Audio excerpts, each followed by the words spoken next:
Warm greetings from B Project Group 29. The title of our project is to design, fabricate and test the drone for plucking fruits from trees and spraying pesticides for horticulture farmers. Our objective is to build a drone that will pluck fruit and spray pesticides. The quadcopter design is based on the embedded system platform.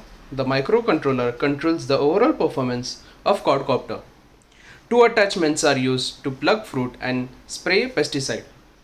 We are targeting mango and papaya fruit in the developing stage as the fruits are easy to be plucked. Sprinkling system has two modules, one is for sprinkling and the other is controller. The problem definition is plucking of fruits from tall trees is a difficult task and labor is difficult to find during harvesting period. Hence the labor costs get expensive and due to the lack of proper equipment the safety of labor is at risk.